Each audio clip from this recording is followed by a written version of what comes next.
That's the problem. You see, the issues that are supposed to be trashed out. I'm looking for them. They don't really get to the Just copy and paste. In fact, there was even a comical one that was held in Lokoja. I think it was 30 minutes before some folks got there. The thing was over, and they passed a vote of confidence on all of them. And we had issues at that time. So I think we should tell ourselves the truth.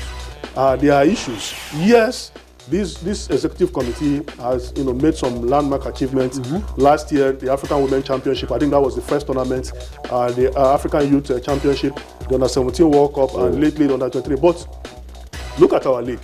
In the past 3 days, some players of Taraba FC have been keeping vigil at the gates of a government house. Some of our players' welfare. Academy Warriors players are saying that the LMC betrayed them. I expected that this should come up the issues that will be trashed out, and not just passing a vote of confidence on themselves. Yes, they have done well, but it's not in their purview to begin to pat themselves on the back. We can as well come here and pat ourselves on the back and move away.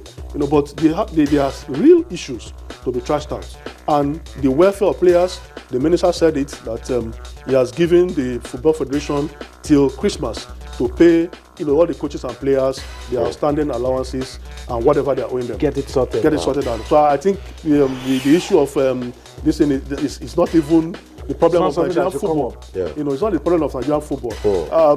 There are so many issues, Austin. I know. If we begin to go into issues. Yeah, but let's try to balance it while we talk about the ones that we're expecting to see and they were not discussed. I think this one brings some breath of fresh air. It says the General Assembly empowered the Executive Committee to enact a regulation for the protection of players of age-grade national teams and the establishment of a Young Players Development Foundation. This again will protect our players coming out of the youth ranks. From exploitation. Fantastic. And then don't get into slave contracts.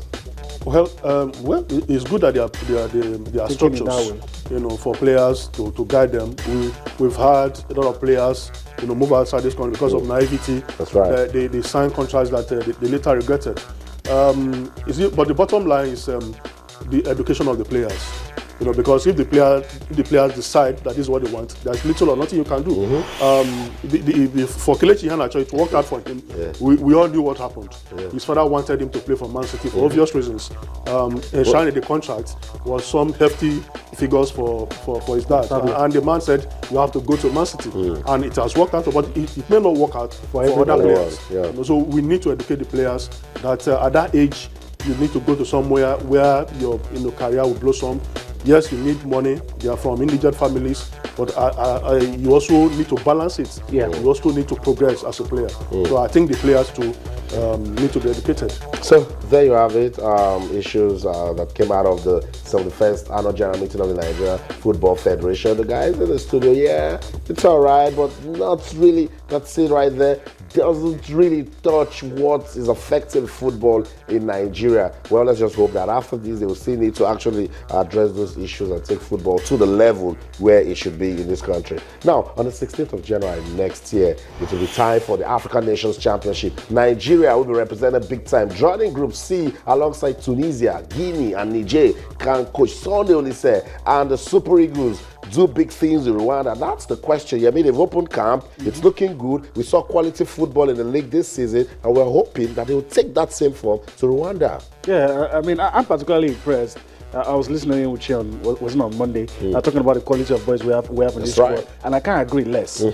I agree with him 100%. Everything he said, and the fact that there is no mass exodus. You have most of the. Staying back. Yeah, that's usually the problem. And I think the players and the coaches seem to be in sync.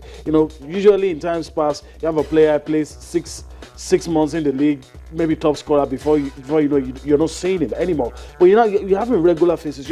You're looking at people you see in the Super Eagles play in this team. You have faces that and even the followership. That's what we're having an argument.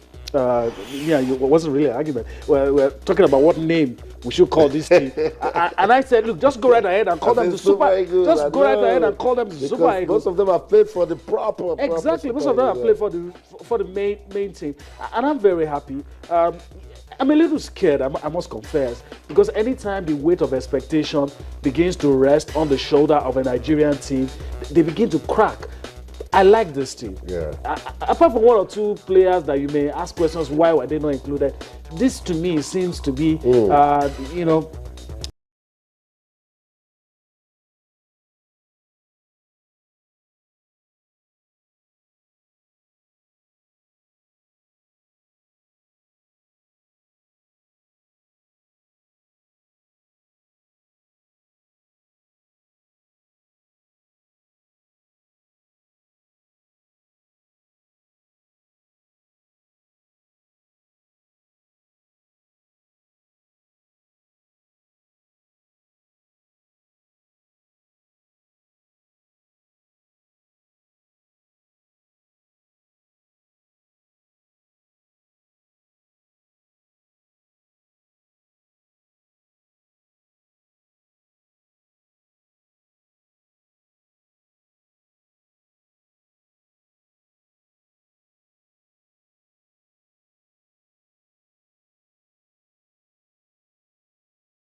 Competition? I didn't hear you clearly. You talked about Coach Sunday Olise. Yeah. Coach Sunday Olise is not here. He's not here physically, but he's here at the same time because every minute, every hour, he's on the phone. He's updating the coaches on what he wants them to do. The coaches are updating him on what needs to be done, and the rapport has been excellent. So he's not here, but he's here at the same time. And of course, we miss him. You know, he's a very energetic coach. He's a very passionate coach. He gets involved in the training. He's monitoring everybody, taking a close look at every player. Of course, we miss him. But we have competent coaches. Salisu Yusuf, Losito, very competent coaches, proven track record, and they know the African game. And they've been taking these boys through.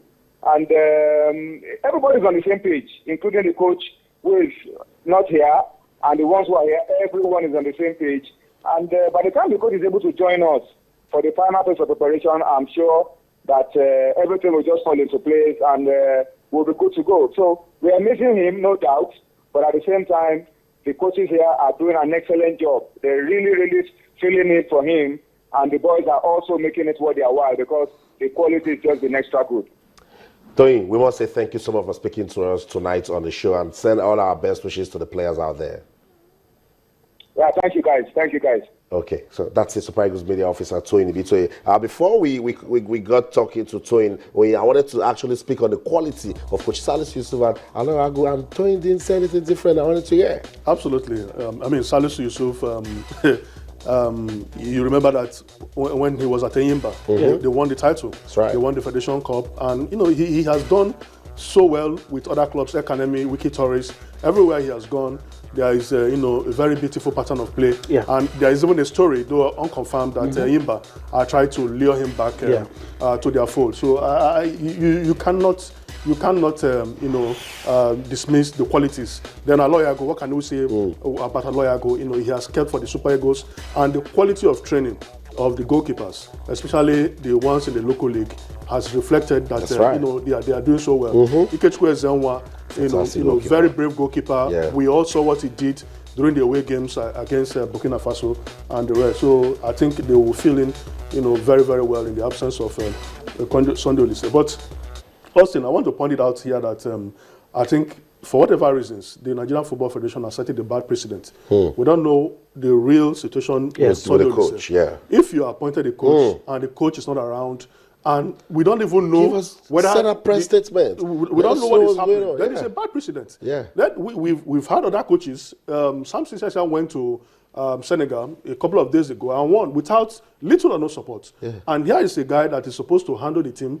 Each time he's not around, and we are talking about his health status. We are talking of whether he's fit or not. I think he shouldn't be. He shouldn't be. He must be around to coach this team. That's right. If he has signed to coach the team, like the president told us, Pineka Maju, that Olise is coming, to develop a template for Nigerian football.